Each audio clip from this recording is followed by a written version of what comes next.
Hi everyone, welcome to Alchemy of the Hidden.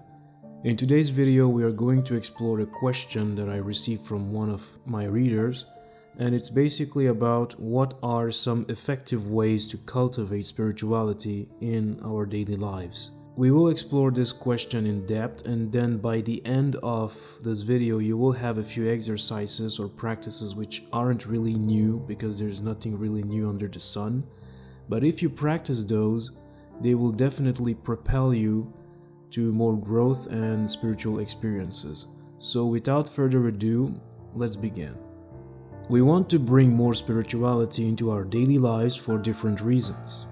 For some people, it's a superficial reason. Perhaps they heard about spirituality on Instagram and it sounded cool. For others, it's a necessity. After many years of being immersed in the 3D, those people realize that the physical world alone is not fulfilling.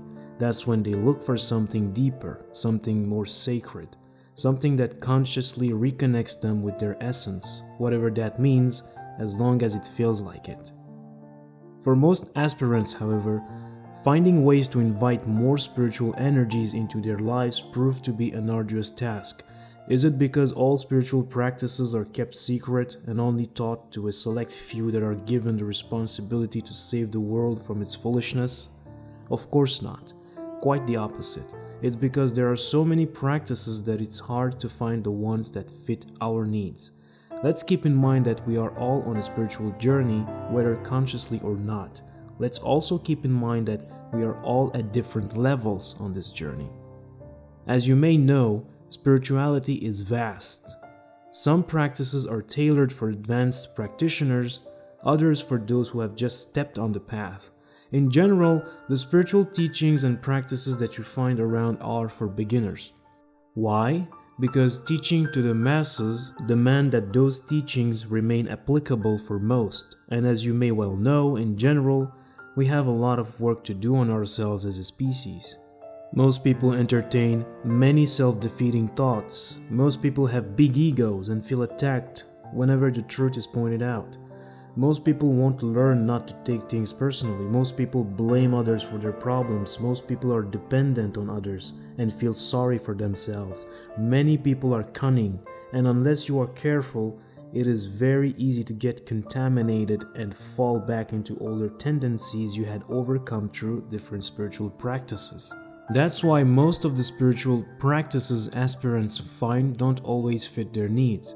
In order to find ways to bring more spiritual energies into your life, therefore, you will have to do some work first. You will have to research a bit, learn about some things, use your own experiences, look into them, ask questions, deal with blockages, heal what comes up in your daily experiences, and depending on your commitment, through your intention, you will attract those perfect people and resources to help you progress on your path. Now, a note. Intention is key, both in the 3D and in higher domains. By intention, we are referring to the energy coming from our chakra 3, our center, and chakra 4, the heart. It is by intending from these centers that we manifest things physically. By the way, you don't need to worry about chakras. Just develop your intention, which naturally happens as you keep walking your chosen path, regardless of the ups and downs. The surest way to create changes in the physical domain is through consistency. In the meantime, here are some general exercises you could use to help you get going and create some momentum. Remember, our hands are always full. There is no need to dissipate our energy through hopelessness and despair. Focus on what you can do now and do it to the best of your abilities. That's all that counts. The first exercise is obviously meditation. You heard about it many times. People meditate in different ways. There is no need for you to buy books on the subject. By meditation, we are referring to learning to get out of our own mind and simply remain aware. Aware of our surroundings, of ourselves, of what is going on within us. Practicing meditation gives us a more distant perspective with our lives. It helps us take the seat of the observer. While we still will be involved in our daily lives, we will approach things from a more encompassing perspective, one that will help us process our experiences in smoother ways. with more wisdom and care. The second exercise is again not new. It's about introspection and journaling. There is nothing new under the sun. Just as it happens with meditation, giving ourselves some time to process our experiences and learn from this process is important for our health at all levels and our growth. Become more familiar with yourself and learn to rely more on yourself when it comes to solving your challenges.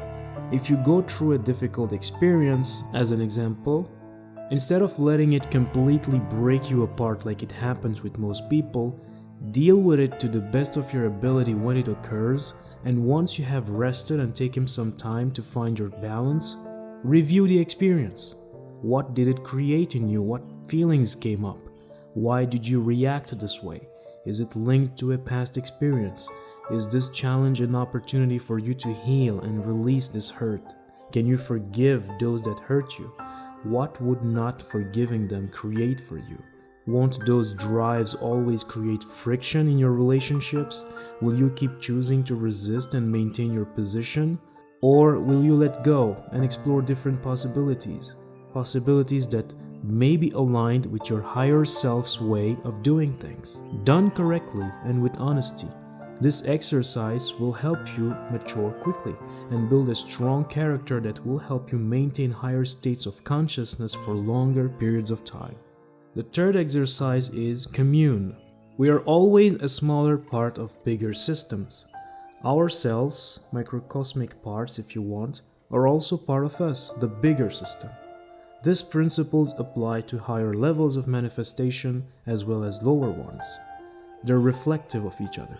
Anyhow, you are a piece of the earth, and without the warmth and light of the sun, you wouldn't be. As consciousness, you are also part of bigger systems. Make sure to reconnect with creation in those ways you feel most familiar with. Take a walk in nature, sit for a few minutes, and feel the energies surrounding you. If you prefer the church or other similar places, sit in silence and commune with your higher power. Remind yourself that no matter what happens in your life, you are okay, and enjoy the soothing vibration that comes from remembering it. Now, you want to do those exercises daily. They should take you max 30 minutes. You can do 15 minutes in the morning and 15 minutes at night. Ultimately, you are doing it for your own health, benefit, and growth, so time shouldn't be a concern here.